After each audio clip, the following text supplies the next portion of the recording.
I'd like to reconvene the meeting for the St. Mary's County Board of Education for Wednesday, January 29th, 2020, and we will begin with Pledge of Allegiance. I pledge allegiance to the flag of the United States of America and to the republic for which it stands, one nation, under God, indivisible, with liberty and justice for all.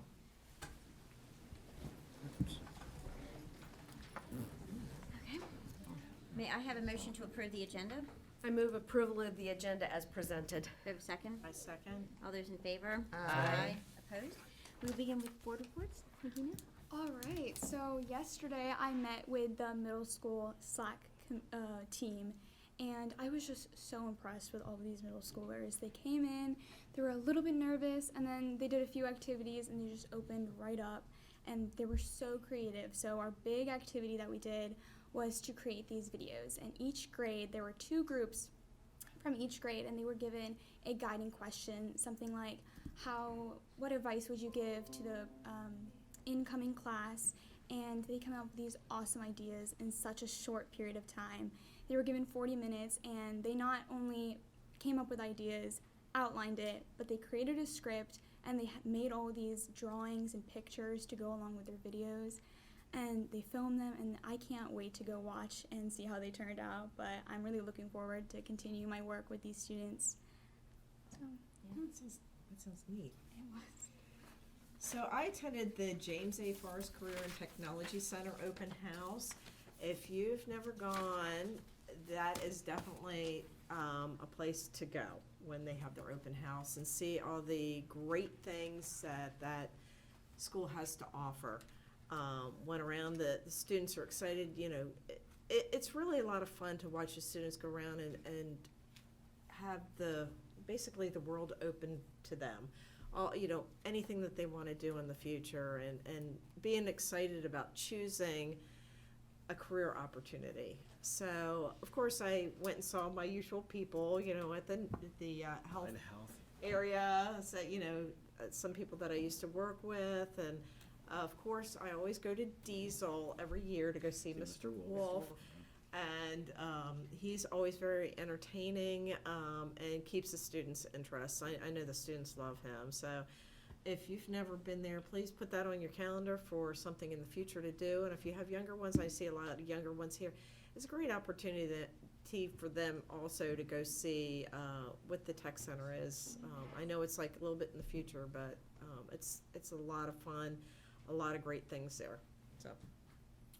I attended the Southern Maryland Fair, where predominantly black colleges and universities met with students. They had, I guess, from like 9 to 11, they had school buses coming in and bringing students from all over the county to visit a lot of the predominantly black colleges and universities around the area. It's very, very interesting. I got to meet a lot of friends and people that I knew in other schools, and I was told it was very well attended. Let's see, we've all been very busy, starting with Martin Luther King earlier since the last board meeting. We all trooped up to the legislature to see our own Teacher of the Year, Jennifer Cord, being recognized by the Maryland State Legislature. I had a board of directors meeting up at MABE on Wednesday of last week, where we discussed Kerwin, among many other things. I did put my plug in for MABE to attempt to figure out what is going on with the Maryland Report Card and give us at least some access to the climate survey that is done by the students and completed each year. So we will see how that goes. Thanks. I attended the Tech Expo at the Forest Center too, and that's a student-led program where students host their particular field of study. They answer questions, perform demonstrations, wore their uniforms, and displayed the tenets of their chosen field. I saw and rubbed a snake. I saw a pig fetus, a pig's brain, and more. I saw how newscasts were done with the green screen. I saw students doing oral exam, like the students who are studying dental. Thank you, Ms. Allen. Dental hygiene. I saw students drawing make-believe blood, performing mock CPR on infants and adults. And when I checked the number of people who had attended the Text Expo, at about 6:30, almost 700 people had walked through the door. So it was heavily attended and it was well done. It was exciting to see the students speak with enthusiasm and passion about the quality of their program. And the Tech Center provides what we call value-added education. And what does that mean? That means that students can earn industry certification and college credit if they work hard. And the Forest Center offers 23 programs. And if I can pull that up, I'll let you know what those 23 programs are. Okay, Academy of Health Professions, Automotive Repair and Refinishing, Automotive Technology, Aviation Technology, Career Research and Development, Carpentry, CASE, Certified Medical Assistant, Computer-Aided Drafting, Criminal Justice, Culinary Arts, Dental Assisting, Diesel Technology, Electrical Wiring, Engineering, Fire and Rescue, Graphics Communications, Hospitality and Tourism, Individual Products and Service, Technology, IT, Networking, Natural Resources, Production Engineering, and Teacher Academy of Maryland, TV, Video Production, and Welding. So it's something there for everyone, and it is a rigorous program. You have to apply to the program, and they choose students who have good attendance, who have recommendations from their teachers, and are not discipline problems, because there's only so many slots. So they want you there every day. They want you to behave according to the policies set by the Board of Education, because they are students who want to get in the program, who they have a wait list. So it was wonderful. I love it, and it's just, and like Mrs. Weaver said, it's great for young kids to come, and they can explore careers too, things that they might want to do in the future, and it's wonderful. I had a great time. Thank you. I attended the 60th Annual St. Mary's County Science and Engineering Fair, where students in both the senior division and junior division did extremely well. Represented were all three of our comprehensive high schools, the James A. Forrest Career and Technology Center, as well as St. Mary's Riken at the senior level. Congratulations go out to Rhea Sharma, whose project Say No to Nana Silver allowed her to, gave her the grand prize, and there was a tie this year for grand prize, along with Amanda Johnson, whose project was the safety baseboard system. And then in the junior division, Spring Ridge Middle School, as well as Father Andrew White had, students from both those places had projects, and Oliver Stearns from Father Andrew White got by grand prize for Brander Generic, which dissolves faster, as well as Mark Reinecke, home siding efficiency, and he is a student at Spring Ridge Middle School. So, and Mark's project on home siding efficiency was a follow-on to the project that he had done last year. So congratulations to all those involved, and especially many thanks to all the volunteers who really make this possible, because the Science Fair Board is very comprehensive and relies on a lot of volunteers to come in and talk with these students, making sure that students have mentors and really grade them. And there were a number of prizes, cash prizes, as well as medals and certificates that were handed out to quite a few of the students for their participation and the great efforts that they put forth. Fantastic. STEM is very strong in St. Mary's County. Yes, it is. And we have a whole bunch of artists in the group, and when you add the art to STEM, you get STEAM, and STEAM can move anything, right? Yes. So And in addition to all of those wonderful things going on, we did have the NAACP SMCPS joint meeting on 1/17, which was a great opportunity to talk about how we partner with one another, how we take a look at the challenges we have within the system, and how we can ultimately come up with some of the most creative ways to best support our kids. We had a town hall meeting on special education at the James A. Forrest Career and Technology Center on January 22nd, Wednesday, January 22nd last week. It was lightly attended, but it was videotaped and professionally done by the students at the James A. Forrest Career and Technology Center. So in the event that you weren't able to make it that evening, I strongly encourage you to go and take a look at the video. We also have videos from previous town halls. They're extremely informative. And if something sparks your interest and you want to get some more information, you can just simply send an email to concerns@smcps.org. They come directly to me and a whole host of others, and we can get back to you with that. Slack, middle school, awesome. Those kids are great. We're having the high school Slack team group meets next week. The only other thing that I'd like to point out is that I had a SAGE, because we love to have acronyms for everything. The SAGE meeting was last night. That's the superintendent's advisory group of employees. So all of these wonderful employees, every single year, we recognize at each school site an exemplary teacher, and we nominate them for Teacher of the Year for the county, and an exemplary educational support professional, and they're nominated to be the support professional for the school. Unfortunately, we can only choose one out of all 28 school sites, but what we do the following year is I meet with all of those people who are nominated quarterly, and we just get together and talk about what's going on within the school system. And so we talked last night for close to 2 hours, and it was a really great conversation, and we talked about all the things that are really going well, all the things that are going well with our kids, all the things that are going well in the classroom, but it also talked about how it is an exceptionally challenging call to be an educator or to be somebody who works with educators in St. Mary's County Public Schools, just because we are so invested in the lives of our kids.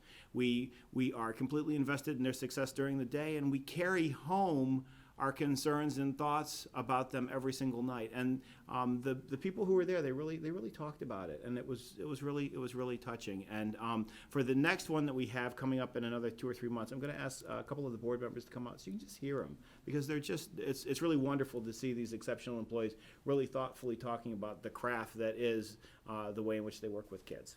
So with that, I want to let everybody know that Counseling Week, National School Counseling Week, is next week, February 3rd through the 7th. We're going to recognize them at the following board meeting. But if you do see a counselor next week, please make sure that you go out of your way to thank them for all the wonderful work that they do with kids, because one of their most important roles is helping kids get to all of these choices, to see all the things that are available to them at the Tech Center, in their comprehensive high school, in their middle school, after school programming. A counselor unlocks so much of that with kids. So if you see a counselor, tell them thank you very much next week. I know that we will. But we do have artists to be recognized for the incredible artwork that's in front of us. So with that, I conclude my report, and certainly, Ms. Mancini, you may post it.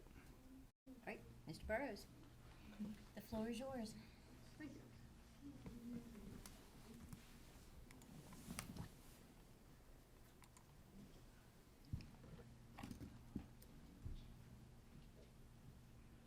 Dr. Smith, if you could please join me. I certainly shall. Thank you. Good evening, everyone. Good evening. Board members, as always, first and foremost, thank you so much for your continued support of the arts in our schools. It is greatly appreciated, so thank you. Tonight, we recognize our student artists selected to appear in the second quarter Superintendent's Art Gallery. Throughout the school year, schools are asked to submit outstanding pieces of art to be displayed here at Central Office. The artworks can be found right here in the boardroom and also down the hall to Dr. Smith's office. At the conclusion of each quarter, student artists are recognized here at a Board of Education meeting. So students, when your name is called, if you would like, please come forward to receive your certificate and a photo opportunity with Dr. Smith. After everyone has been called, there will also be an opportunity for group photos. So tonight, we recognize from Great Mills High School, Sonia Bugler.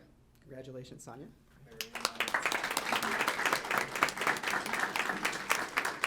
And thank you to Ms. Bowen for attending as well. From Greenview Knolls Elementary School, Kelsey Kale. How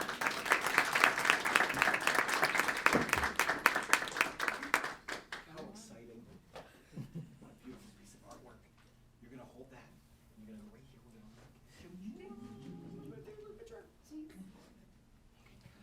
Can you stay up here? Can you stay up here for just a little while? We're gonna line up all the artists right next to you. Okay, we're gonna go right here. Perfect, okay. All right. And thank you to Ms. Baylor for attending. From Benjamin Banneker Elementary School, this one's a favorite, Anthony Campbell. Thank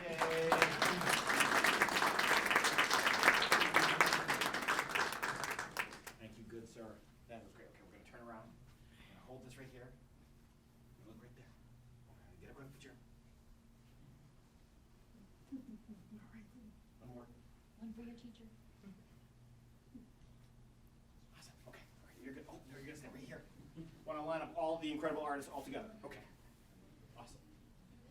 All right, from Leonardtown Elementary School, Bryce Cathy.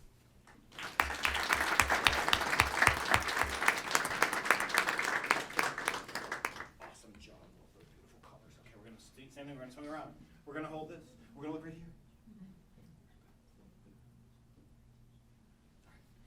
So, yeah, right there. We're gonna line you up. Perfect. And thank you to Principal Quick McQueen for attending. Thank you. From the Chesapeake Public Charter School, Samantha Francino. Hey, Samantha. Hold this right there. We're gonna go through this. Okay. Right there. From Piney Point Elementary School, Madison North.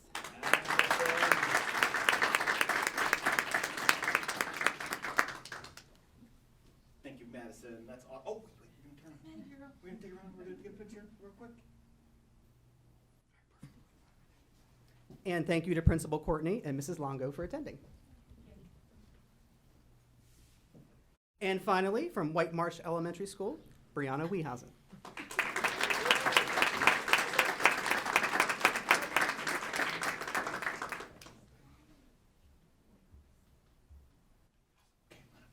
So thank you all, and congratulations again. Okay.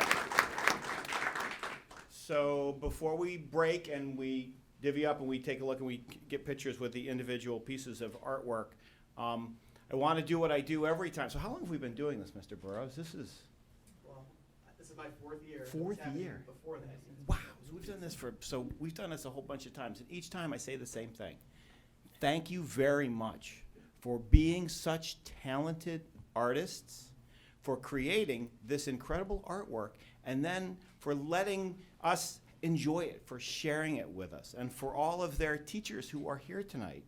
Thank you so much for bringing this artwork and instilling the inspiration for these people to create all these wonderful things. Now, does anybody want to say anything? Do you want to jump up here and say something? Okay, well then, I understand completely. So at this point, board, if we could just take a 5-minute We can break. take a 5-minute break. Wonderful, thank you so much. All right, great, so we're at break.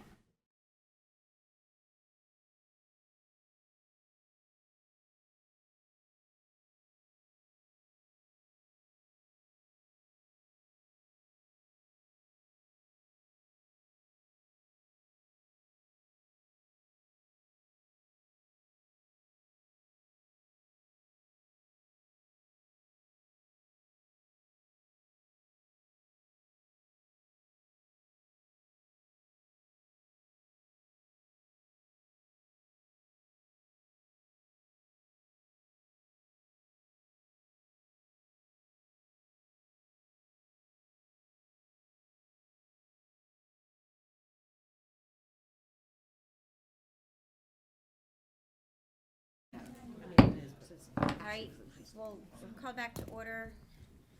Let's see, we have 3 public hearings tonight. The first one is on the high school program of studies. Do we have anyone signed in for that? We do not. Okay. Anyone in the audience that would like to make any statements on the high school program of studies? Okay, then we will close that public hearing.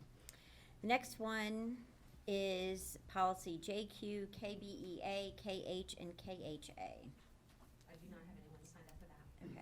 anyone in the audience who would like to comment on those policies? Okay, and that one is closed.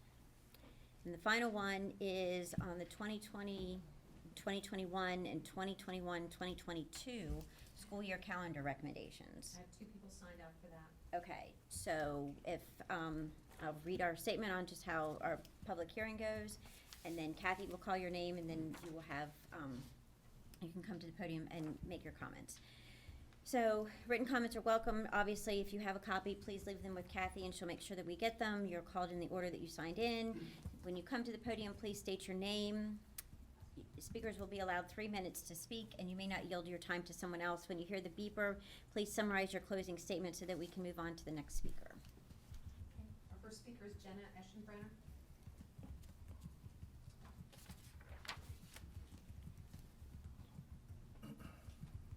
Hi, good evening. My name is Jenna Eschenbrenner, and I'm here tonight for more of a self-serving purpose versus statements in the past that were more for bigger purposes. But I want to share with you the negative impact the start date on the proposed 2020-21 calendar has on my family. While my individual statement may be self-centered, I imagine I am not alone and am one of just many families in a similar situation. Governor Hogan's mandate to start school after Labor Day and finish 180 school days by June 15th was valid for the last 3 school year start dates, 2017, 18, and 19. 9.5 months ago, this mandate was overturned and the power to dictate start and end dates was returned to the counties. While many of us wondered what SMCPS might do, we didn't know until 2 weeks ago when the proposed calendar was released.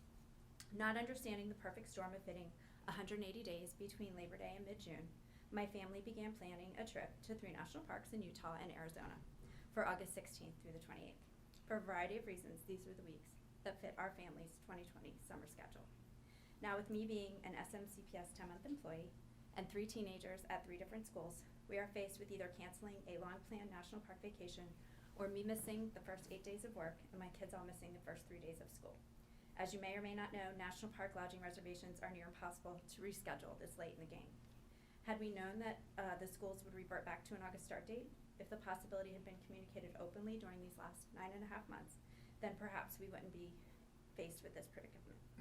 The odd thing is that I actually support starting school in August. I believe the summer slide is real and brutal, and I also think our most at-risk students at our Title I schools are the most adversely affected with the post-Labor Day start. My plea today is for SMCPS to transition back to the August start date 1 week at a time and revise the 2021 calendar to begin school on either August 31st or September 1st. This gives families like mine time to modify future vacation plans and ease back into the August 20-something start date we've had for many years prior to the mandate. In closing, the school took nearly 10 months post the turnover to create and publish a proposed calendar with a start date 2 full weeks earlier than previous 3 school years. And I believe they owe it to staff and students alike to transition 1 week at a time back to the August 20-something start date. In fact, I cannot imagine, like I said, that we are the only family that has planned a vacation that requires reservations being made 1+ years in advance. Banking on the post-Labor Day start, we had 3 last school years. Supporting this belief are the results of the survey from last fall. Slightly more respondents support and are neutral to the September 1 start date versus the August 26 start date. And even more importantly, slightly more respondents oppose the August 26 start date versus the September 1st start date. Starting school August 31 or September 1 in 2020, and then moving up another week to starting August 25th in 2021 is the right choice to move forward in this new era with control, for the meantime, because I saw the news today, thankfully back in the hands of the counties. I appreciate your time and consideration, as we only have 2 summers left before our oldest graduates and heads to college, and this time is very precious. Thank you. Thank you. I wrote all that and then I saw the news. Okay. I don't have time to revise that. Thank you. Our next speaker is Walt Nilsson.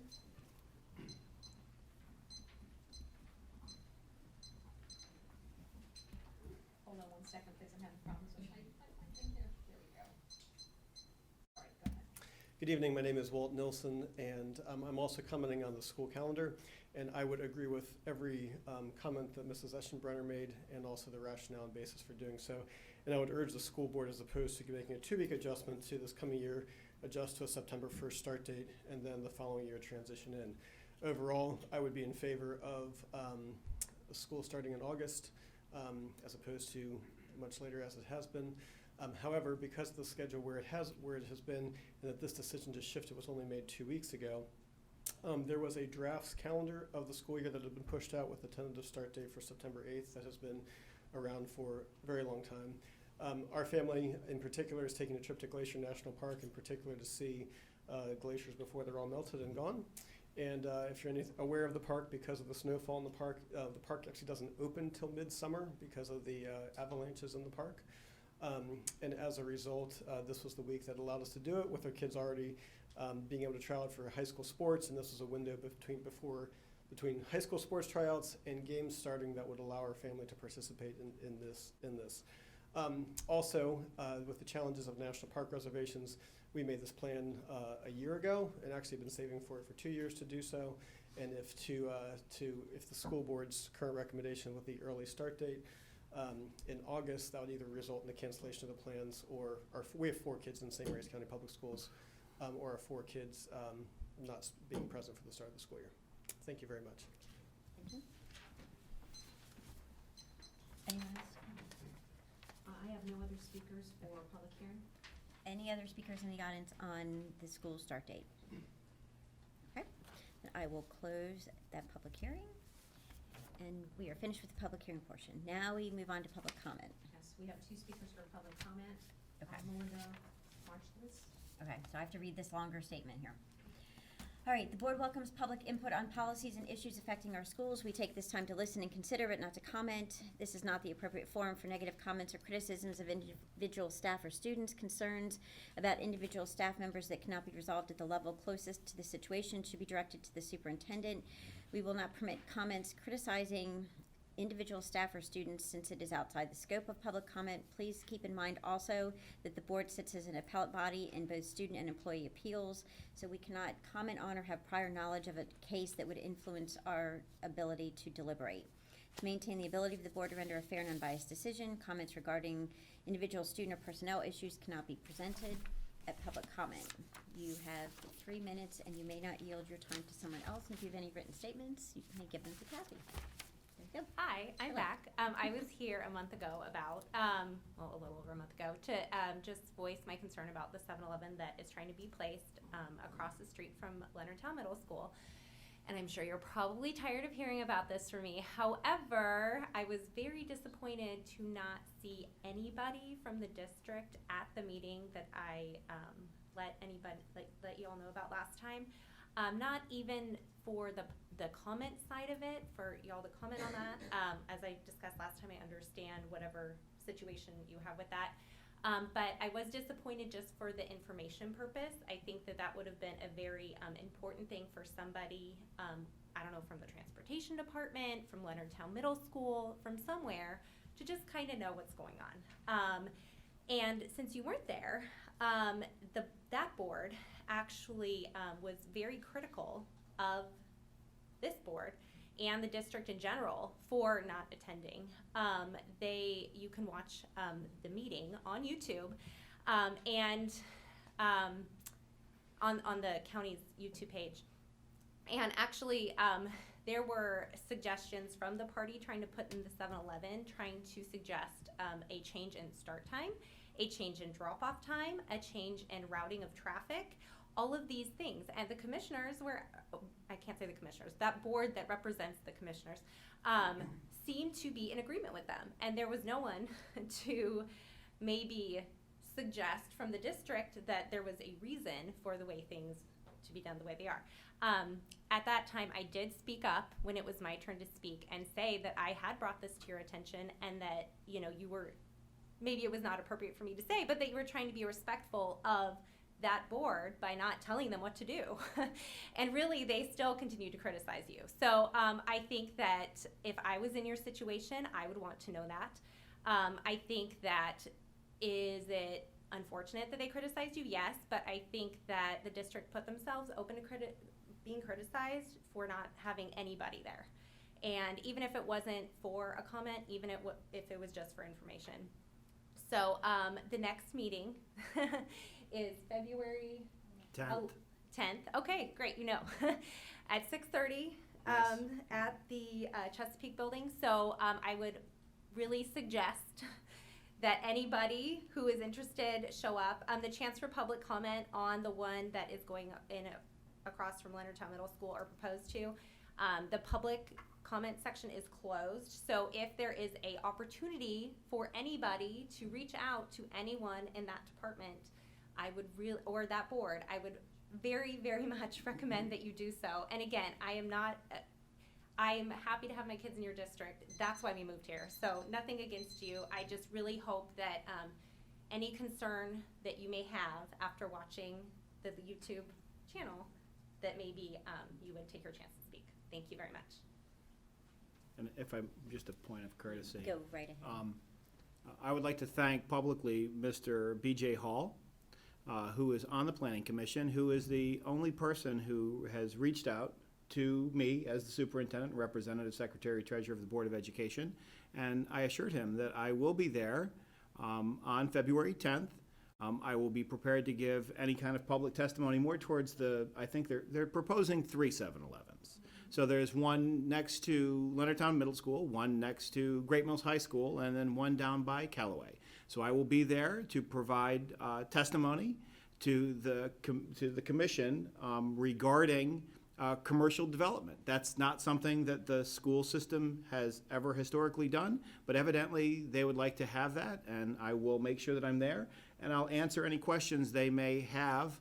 The questions that were raised, I will make sure that at least I have responses for each one of them. I look forward to February 10th, and look forward to staying to the end. I guess you have your public comment at the end, so it's 3 or 4 hours long. But I will be there. I will make sure that staff is there as well. And anyone else from the Leonardtown or Great Mills community that would like to join us, I think that would be a great opportunity. So I look forward to it. Thank you. Our last speaker is Colleen Singleton.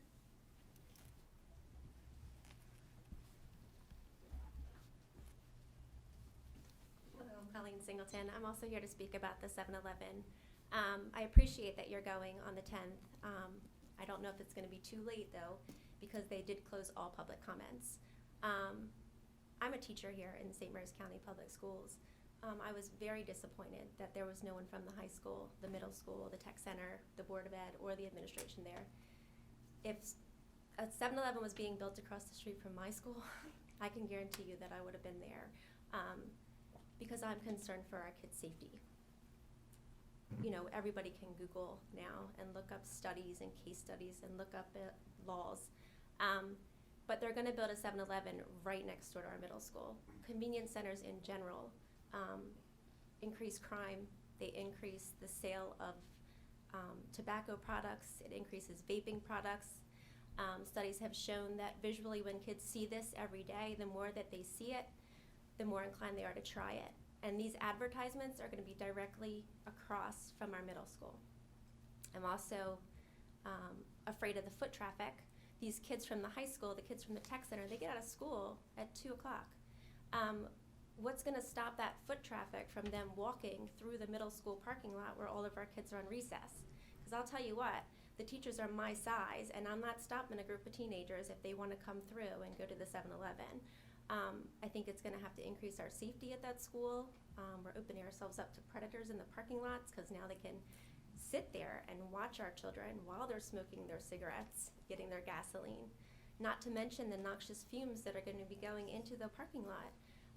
I know that the health department or the EPA or whatever they were at the meeting said that the fumes aren't going to be that bad, but I don't know if you've ever spilled gasoline on your shoe or in the parking lot. It stays there and it stinks, and it just, you breathe it through the area.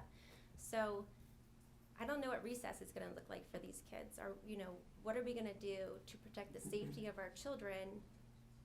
And I'm not looking at just a 7-Eleven. This is a 16-pump gas station. So I'm worried about the traffic. They talked about in the meeting last night building a crosswalk. Well, that's great, but that traffic in that intersection is horrible.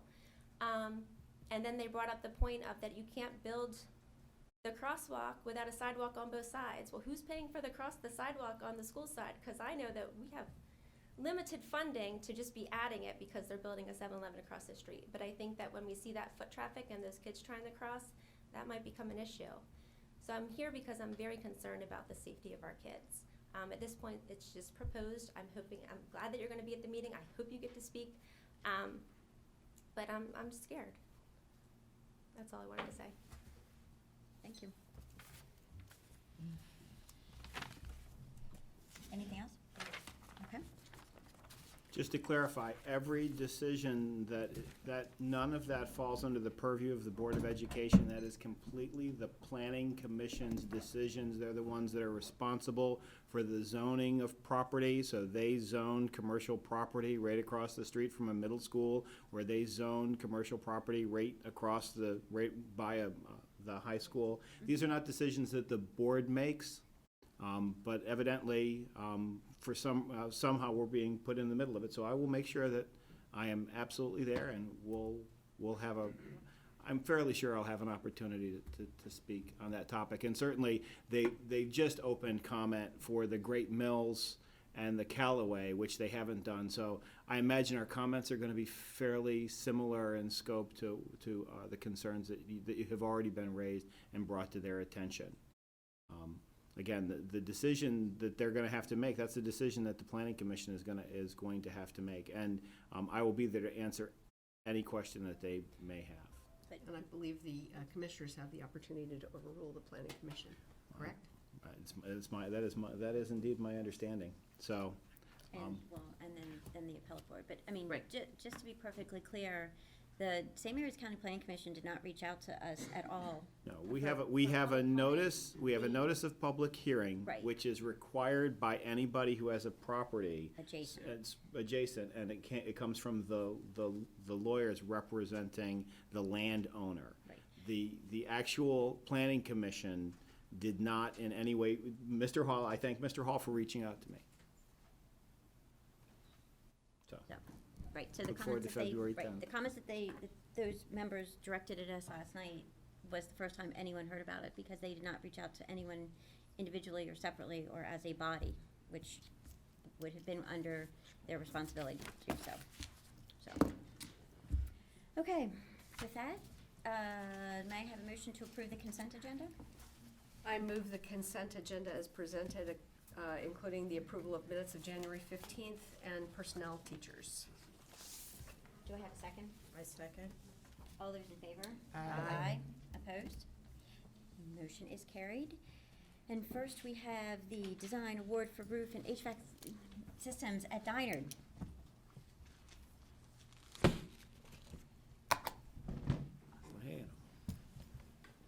Good evening. Good evening.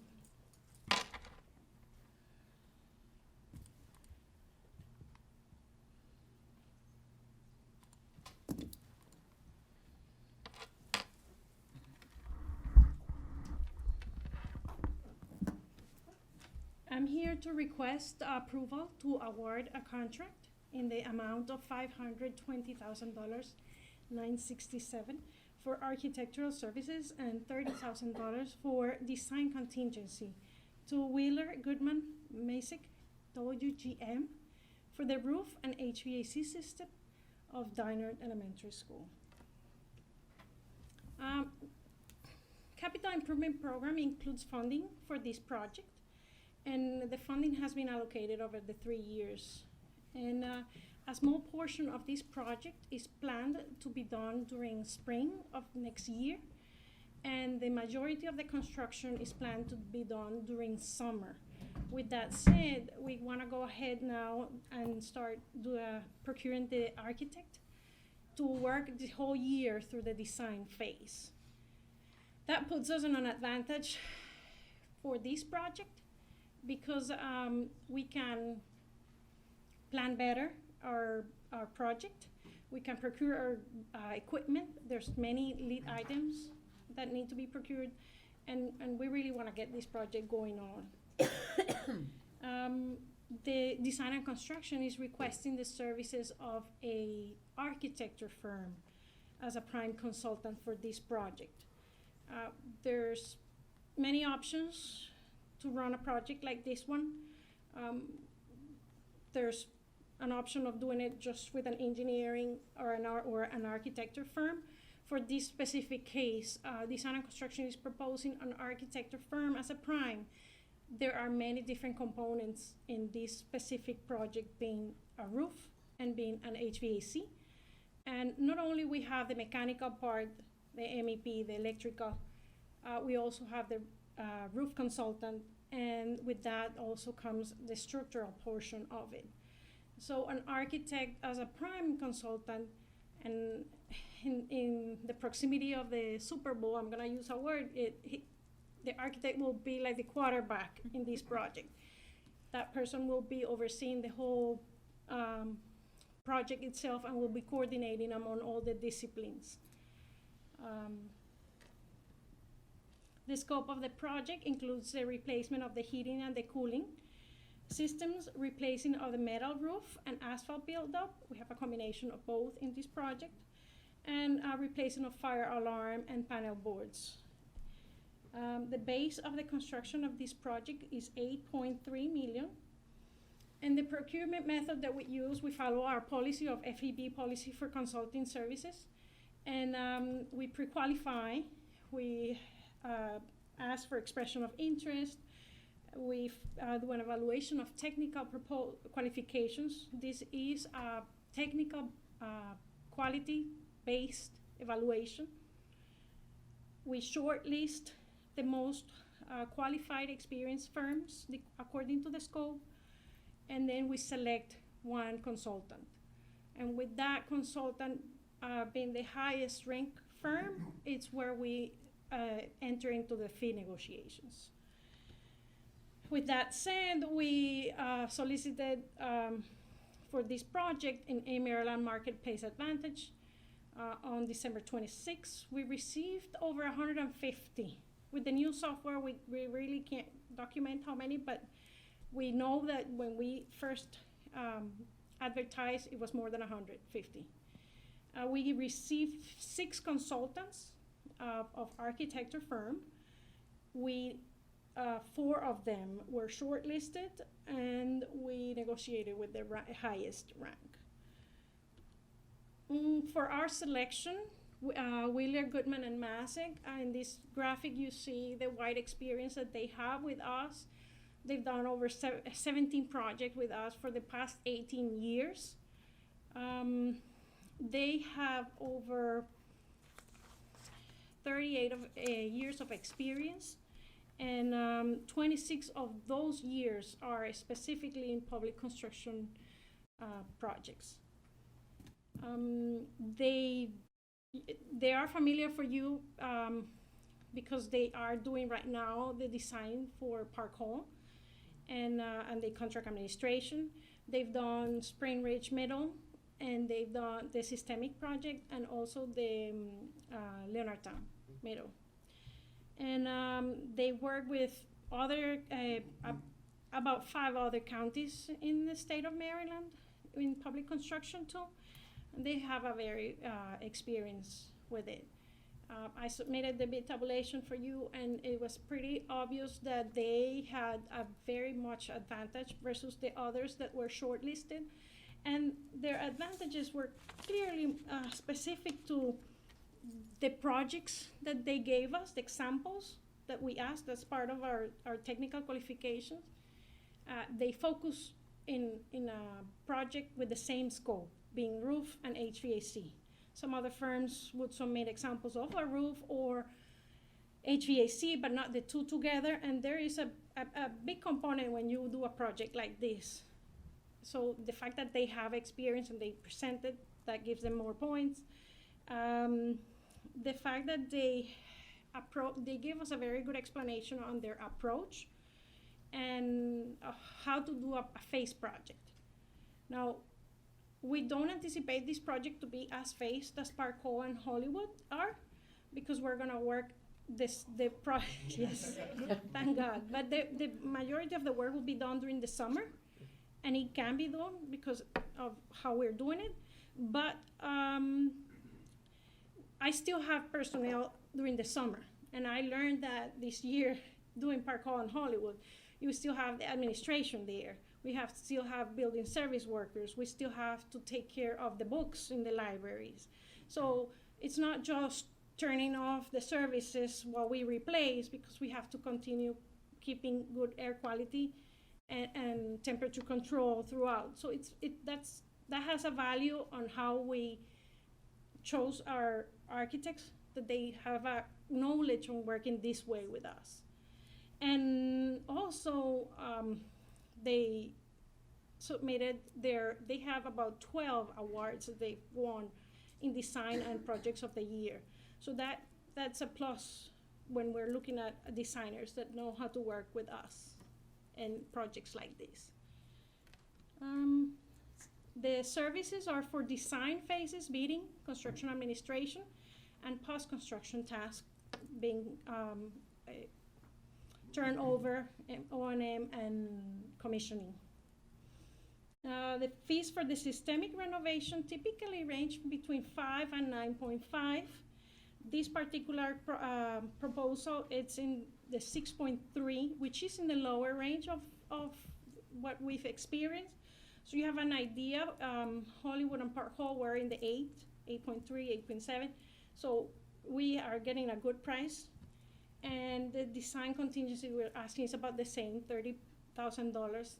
The reason why we ask contingency is there's often need for additional work, additional consultants. Sometimes we find the need to hire a civil engineer, get it involved, that we are not thinking of it right now, because once you get into the project and you see the existing conditions, then things might change. Or like Hollywood or Park Hall that we had to rebid.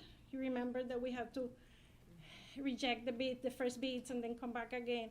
That's an additional time that our architects have to put on us, and value engineering that they have to add. We ask that the board approve this agenda item as presented, and at this time I open for questions. I have no questions, thank you. I have no questions, thank you. The only question I have is on the design contingency, is 30,000 enough? Mm-hmm. 30,000, it's about what we've asked for the past projects, and it's in the range. That's what we have right now with Park Hall and Hollywood, and I'm confident that it will be enough. Okay, thank you. That's all I have. I have no questions, thank you. Good job, very thorough, thank you. Thank you.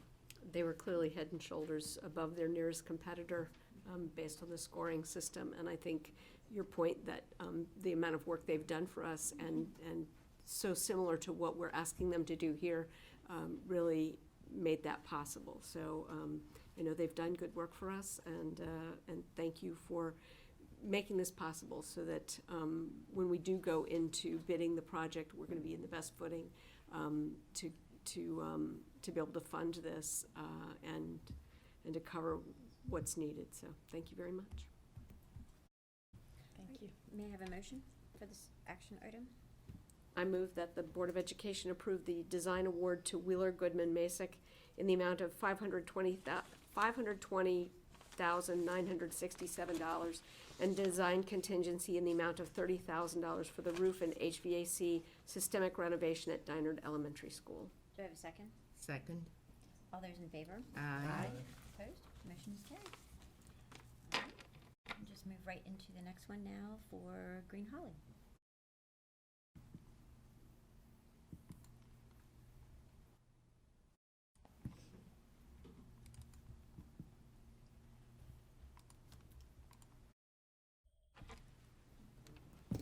Hello again. Very similar in the way of evaluation, but a different scope for this project. I'm here to request the approval to award a contract in the amount of $339,235 for engineering services and $30,000 for design contingency to Alban Engineering, Inc. for the switchgear and HVAC systemic renovation at Green Holly Elementary School. Again, this is a project that has been included in our capital improvement program, and it's funded over several years in the fiscal. And we have about the same schedule that with the previous project. We're planning on doing the design during this year, procuring at the beginning of next year, and then ordering the equipment. This is all mechanical equipment, and definitely there is a need for procuring the items ahead of time so we can be ready and start removing the old boiler during spring and getting ready for summer, and we could be ready for fall. And design and construction requests the services, this case, of an engineering firm to serve as our prime consultant. And the reason why we decided to go with an engineer is because this is a pure engineering project.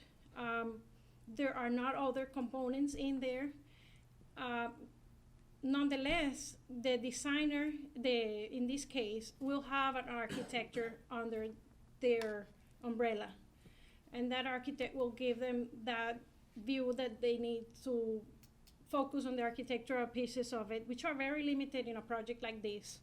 And that's why we want to focus on an engineering as a prime in this case. The scope of work includes a completion of the heating and cooling system and plumbing and fire protection modifications as needed to support the mechanical and any associated electrical work to replace the fire alarm and the switchboard.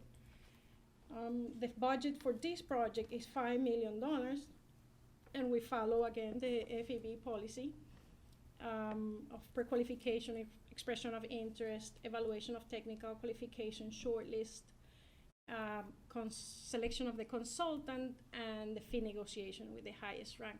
I just want to make a comment aside. Some people have asked me, and I like to explain why I'm convinced that this is the right way to do it. Not only that the industry does it that way, you want to hire architects based on the qualifications, but it's also what others are doing too. I always want to benchmark what's DGS doing, what is General Services doing, and on both on their website they express their policy too, and DGS, the qualifications committee negotiate at a fair, competitive, and reasonable fee with the most qualified firm.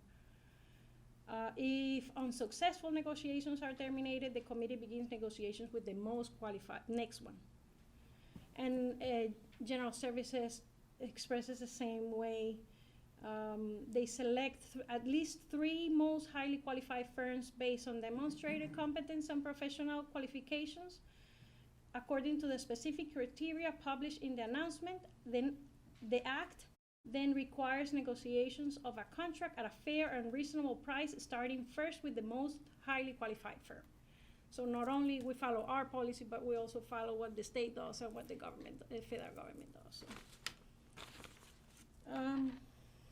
again, we advertise on eMaryland Marketplace Advantage on December 27th. We got a same 150 consultants, because when you do the commodity of architecture in engineering, that's the most you can reach.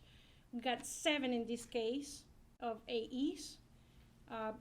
We got architects and we got engineers, but we specifically put the RFP as a prime of engineering. We got 3 firms shortlisted as the most qualified, and we negotiated with the highest rank. Again, in the bid tab, you were able to identify that Auburn Engineering had an advantage versus the other 2.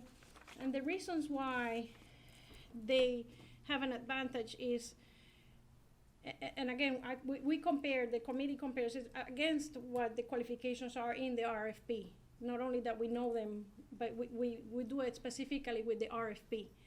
And they submitted 13 references of other 13 counties in Maryland that they work with them. And they've done work for the past 36, they have experience of 36 years, but they worked 20 years with us.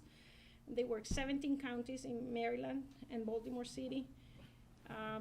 They did, as a prime consultant, the largest state project, systemic project in Maryland was $29.5 million. That was done in Westminster High School. So all those facts come into our decision that we are doing the right choice to pick Auburn. Auburn has been the mechanical consultant for us for not only many projects like you see it there, 7 projects. They are actually the ones doing, now I see that Hollywood is not there, but Park Hall and Hollywood, they are the engineer of record, and they give above and beyond on service. Just as an example, they're not required to go to every single progress meeting. They are required when there's a problem to come, and when we schedule them, they have been there for every single site, every progress meeting we have. No matter if there's progress in the mechanical or not, they're there. And that says a lot of the service we're getting. And you have to understand, I don't know these professionals. It's my first year working with them, and I'm very impressed of the service we're getting. Services include design phases, bidding, construction administration, and post-construction tasks. Again, the range are 5 to 9%, 9.5, and with this proposal, we're getting a 6.8. Also, very accordance with what we saw for Dinard, and we're asking for a design contingency of $30,000. And at this moment, my recommendation is that the Board of Education approve this agenda item as presented, and I'm open for questions. I have no questions, thank you. I saw that there were the 3 other ones, you did mention them. Did they just not respond back, the 3 other companies? Respond back to like the your other bids 3 it? that were shortlisted? Yes. No, we get the RFPs, we send the RFPs, we get the proposals. The proposals are technical, and the committee evaluates them and rank them as compared to what we asked them in their RFP. The other 2, we don't reach out to them as a fee. We only reach for one, and we negotiate back and forth until we get a negotiated price. But the other 2, actually 3 in this case, they were shortlisted. The other 3, they were in 54, 64, so very similar in range, versus Alban got 82. And the reason why Alban got ahead of them is because one of the keys point to this RFP was that they had to express us how all the consultants are going to be working on this project together, and I think it's called explanation how services will be administered by architect, roof, and MEP consultant. They were the only of all the proposals that we got that they went in detail and thorough of how the team was going to work. The others focus more on the experience of individual firms, their consultants, but they never went into detail of how they were going to approach this project. And that gave a differential and in points from the others. And also the explanation of the approach of a phased construction project. They gave us examples, drawings of how they were going to approach and what they were going to do in very detailed and thorough explanation. And that's where they differentiate. Okay, all right, thank you. I'm concerned about, or not, I'm questioning the life cycle of the HVA system right now, the switchgear in Yep. Green Holly. What's the life? Right now, they're past their life expectancy. We had equipment, the switchgear was done in 1973, and the systems are 49 years old. So because we maintain very well our buildings, we extend the life of this equipment. But it's about time that we get going on replacing.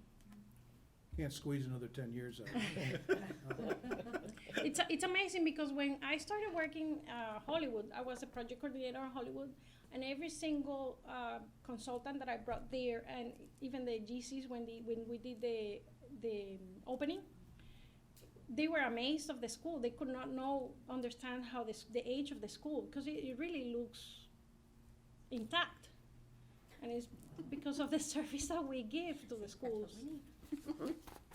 So. The second question I have, when you were evaluating the contractors, did you ask them, I know we have a budget, Mhm. did you ask them to formulate their own budget, or did they predicate their fees based on our budget? For the design, Yeah, for general contractors, for the project, how it's gonna cost us. not the design, the construction. The construction, yes. So We- were they comparable to what our budget was? Yes. We always ask to include a cost consultant in their proposals, because these people know that what they're doing. It was very comparable, the numbers that we were getting. That's all I have, thank you. Any questions? Thank you. No questions, thank you. I think given your background, the fact that you, what you shared with us in terms of how impressed you are by what they've done speaks volumes. So I'm very comfortable with what you're suggesting. So I don't have any questions. I just thank you for your professional eye looking at this and making sure that we're moving forward in the appropriate way. Thank you. Do we have a motion? I move that the Board of Education approve the design award to Auburn Engineering Incorporated in the amount of $339,235 and design contingency in the amount of $30,000 for the switchgear and HVAC system renovation at Green Holly Elementary School. Do I have a second? Second? All those in favor? Aye. Opposed? Motion's carried. Thank you very much. Thank you. Let's talk about library cards. Come on. Heather Wiesakinski and Jill Hutchinson, welcome. Good evening. Good evening. And I see you're joined with our Director of Libraries, Dr. Blackwell. Dr. Yes. Blackwell, good evening. Thank you for your patience this evening and spending the time with us. The artwork was inspiring. I'm glad I was here. Yeah, those kids are so cute.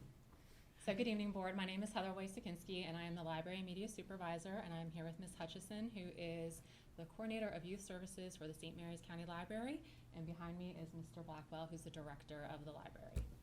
So we are very excited to introduce to you a partnership with the Public Library where we will provide a library card for all students in St. Mary's County Public Schools. So for most of us that use the public library, we know that the St. Mary's County Library provides us with access to a vast array of digital resources, ranging from print and digital, ebooks, audiobooks, as well as databases for research. However, the unfortunate fact is that not all students can access these resources due to transportation and not being able to get to the public library. So currently, the public library does have a kids card program. It's outlined on the slide here. Basically, the kids card is available to anyone under the age of 17. There are no fees involved with this card. It's a fine-free card for kids. They can place up to 5 items on hold. And really, it's an opportunity to attract our youngest readers and to get them into the library. However, the access with the current kids card really is limiting the kids who are accessing this card online. A typical public library patron needs to know that patron ID number on the back, the barcode on the back of that library card to access those resources. So without that, there really is a barrier. So if the card's not memorized, the students would really need to have that with them in the schools to use it. I will say that the public library is wonderful with our school system. They have staff members come in.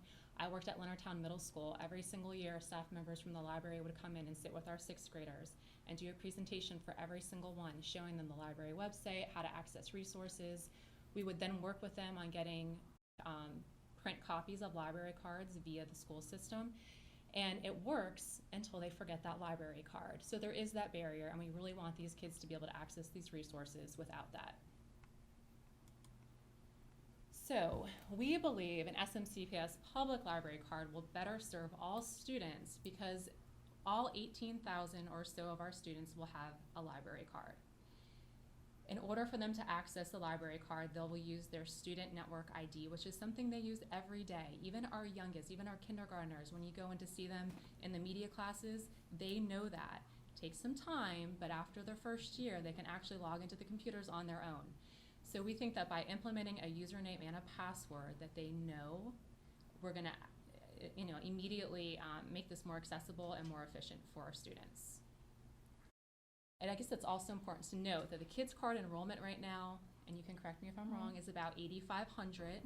So we're gonna go from 8,500 kids having kids cards to 18,000. And the way that the current kids card programs work is that each student or their guardian has to complete a short application form, and those have to be manually created one at a time by public library staff, which also limits, if we had to do 18,000 of them, that would be a lot of typing. And just to give it some background, St. Mary's County Public Schools, we offer our students a wealth of online resources. We have online databases that we subscribe to. We even have database geared just for our elementary kiddos who are in grades K through 5. We also have the option in all of our media centers to purchase ebooks and audiobooks. However, budgeting, as we all know, is school-based. So our smaller schools obviously have a smaller budget to work with. So we look at immediate needs, and when we're working in the public library system or the school system, you really have to look at the needs of your building and buy based on that. At our elementary schools, where we have some of the smaller budgets, we have voracious book checkout. So those needs typically go to print resources. The kids want a book in their hands. That said, we do have an ebook and audiobook need, and those are our more expensive resources. So our media centers do the best that they can, and they meet the needs of whatever population they're working with. But I do think that adding the public library resources is going to really open up some opportunities for us. So, public library online resources. I don't think we could fit all of this onto a slide. Smaller. I mean, when you go to their website and you look at their digital resources, it really is amazing. We just listed a few on, that we think will be the most popular ones. They have 80 Gale subject resource databases. We do have online databases, but what they have in Gale far exceeds what we have in the public school system. In addition to the educational things that we want our kids to use, there's also options like Hoopla, RB Digital, where they can go and get online comic books and digital resources, movies, DVDs, streaming music, foreign language resource through Mango. They just added Creative Bug, which is more of a maker space. It's arts and crafts and creativity, and it's video tutorials on those topics. And I think one of the most important, probably most underutilized resources is BrainFuse, which is it's live homework help. It is tutoring, and it's offered for free from 2 o'clock until 11 o'clock at night. So after school, when the parents come home, even parents like myself who might need some help with that math homework that maybe we did a little differently, it is a free resource. And I think that, part of our initiative, which we'll kind of continue to talk about, is really educating all stakeholders, and I do think that is our parents. So we're gonna blend our resources. Public library card, there's so many ways that we can use this. I came from a library, I worked in a middle school library, and I can't tell you how many times kids would come to the checkout desk and say, Ms. Wysokinski, do you have this book? I do, but it's checked out. But let's check the public library. And I'd get them on the public library site and say, oh, they have the ebook. You need a library card. Or they have the print book. And I'd say, hey, did you have anyone that could take you to the library today to get this book? And oftentimes the answer is no. Parents are busy. They're busy with things after school. So to be able to help them as a staff member log into and actually check out that ebook or audiobook, I think would be a huge advantage. Again, I talked about resource databases. I think that in addition to what we already provide, this is a great resource. And Tumble Book Library, I'm not sure if anyone is familiar with that. That's really geared for our elementary kiddos.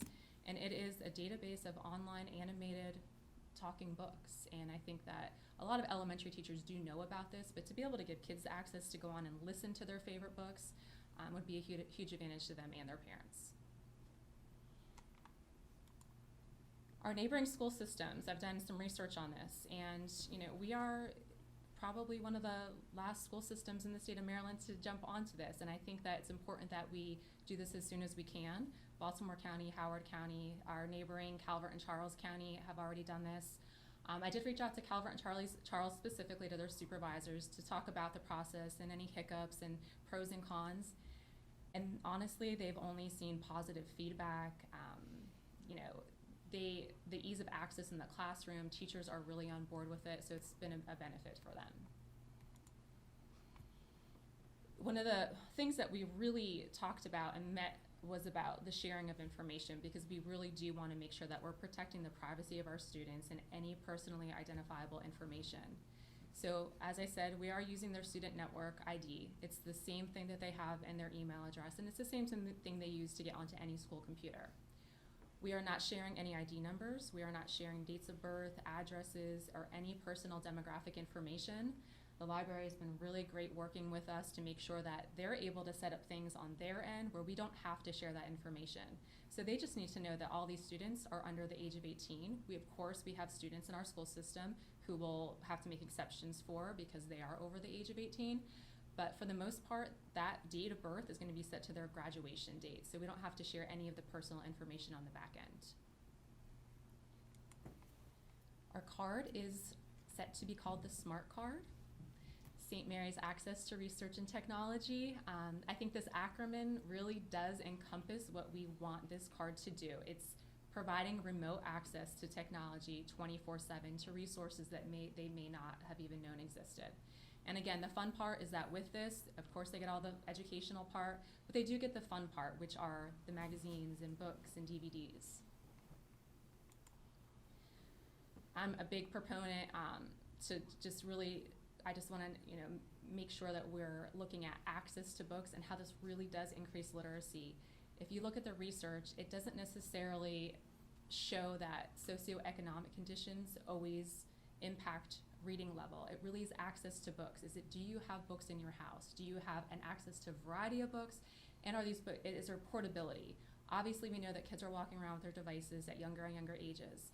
The public library's online resources, most of them have an app that's attached to that, so we will have portability and then we'll have access.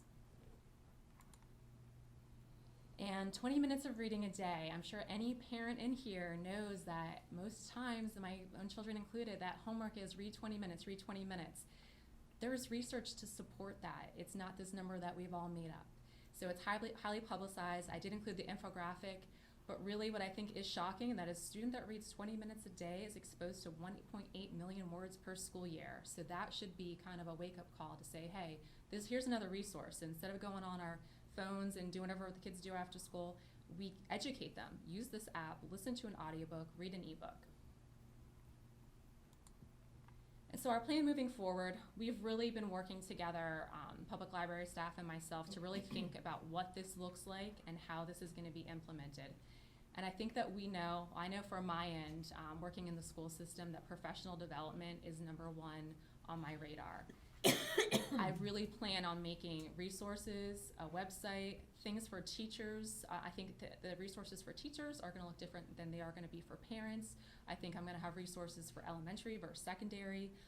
Ms. Hutchison is going to work with me to make sure that whatever marketing materials they already have in place, she'll share with me, and that we'll really tailor it to show what SMCPS students should be doing as far as a login process and what's available to them. And again, I do want to just point out that I do think that this is a great resource for parents. Between the marketing of the public library and the marketing on our end through social media and our websites, I think that we're going to really show parents what's out there and that what's free for them to access. And we're hoping to launch by August of 2020. So at this point, if anyone has any questions for myself or Ms. Hutchison. I really love this concept of the kids cards, and I think it's really important to develop that love for reading, especially for kids at a younger age. But I do have a question. How will kids know that all of these resources are available to them and that there are kids cards and that they can go to the library and use all of these resources? So some of the things that we had talked about was really starting to market this prior to August. Yes, so towards the end of this school year, and then over the summer, and then a big push again in the fall when the cards are created.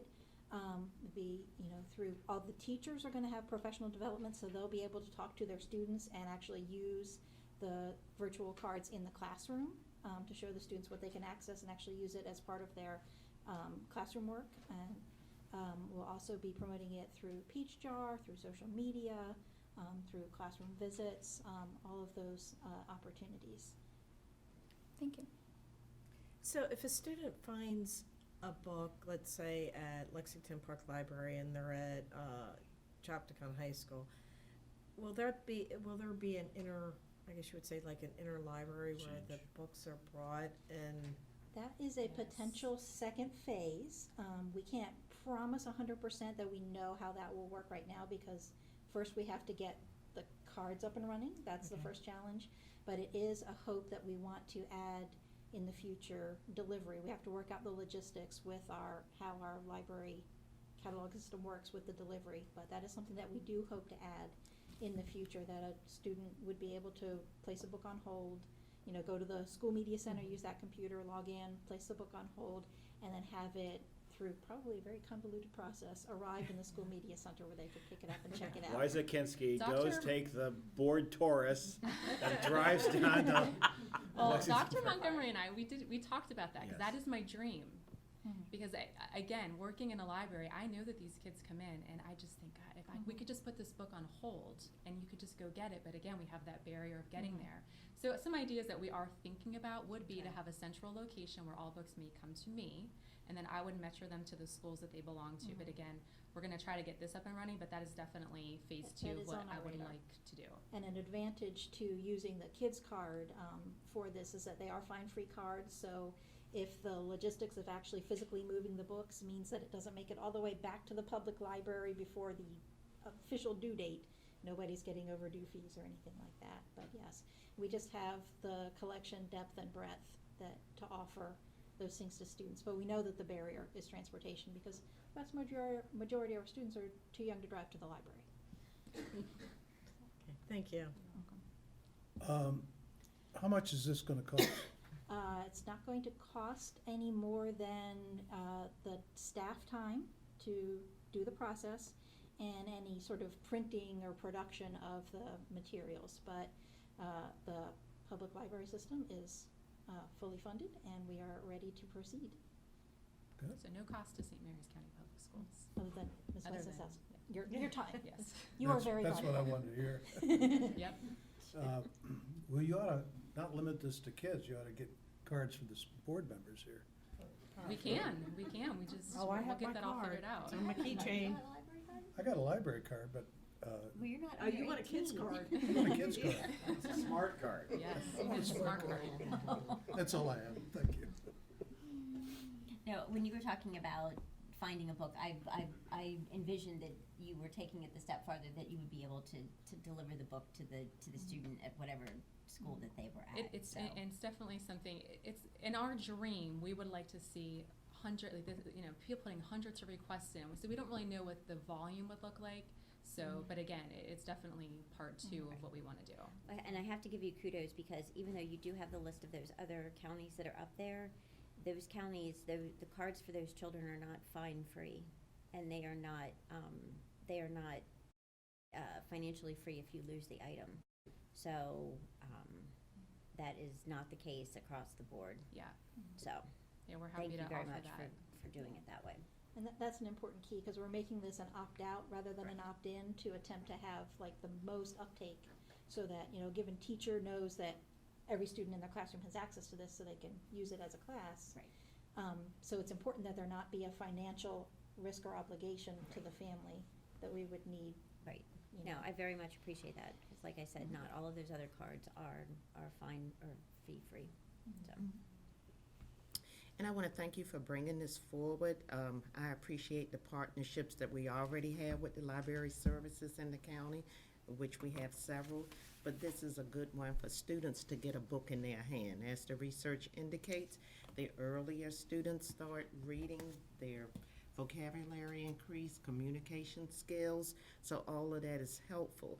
So I'm looking forward to hearing more about this program and how it's working. And then thank you, Michael, for supporting this program as well. Dr. Blackwell has been working on this for several years. He is, though you can't see it at this moment, doing his happy dance because he has been talking to me about this for several years, and I'm pleased that it's finally coming forward. We also need to thank the library, because knowing that we lost our CAD teacher this year, the students in that program were able to continue because of the resources of the St. Mary's County Public Library, and making tutorials available to those students really has gone a long way to kind of smooth out a rough situation. So thank you very much for that. With respect to marketing, I hope you won't wait until late spring or even summer to start marketing this. If the new library that will open in or about March is anything like any of our new schools that we open, there will be a mass of people who will suddenly be at your doorstep. And I would love, trust me, it will happen. You built it, they're coming. But what I hope is that you would take this smart card graphic and blow it up poster size and put it in each one of your libraries, especially the new one, and then write, coming soon or get ready, whatever, because there's going to be a lot of foot traffic through there, and we already know there's a lot of foot traffic through all the libraries. Getting people accustomed to this is coming and what a great resource it's going to be, I think is an important measure. So, thank you very much. And we have Nagina right over there. We're going to have Slack meeting so we can talk to the high school students specifically about this topic and what could come home to them. And so just thank you very much, Ms. Hutchinson. Thank you very much, Ms. Wezekinski. The English teacher in me, this means a lot to me. And little boy Scott, if you can imagine, back when I was as tall as, we had a public library in Jamestown, the Prendergast Library, and that was one of the most important places in my young life, because reading unlocks all kinds of things and giving them the resources in every one of our schools. We might not be the first, We'll be the best. but we can be the best. I agree. Right. Thank you. Okay. Nothing else for the good of the cause? All right, so let's see. A couple of dates coming up. Our next board meeting is on February 12th at 9 a.m. We will have a public hearing on the budget On the budget, let's hope that everybody comes out to that. at 6 p.m. on that same date. And then we will then follow up a week later on the 19th with a budget work session at 9 a.m. So make note of those dates. And that's all we have. With that, we are adjourned. Thank you.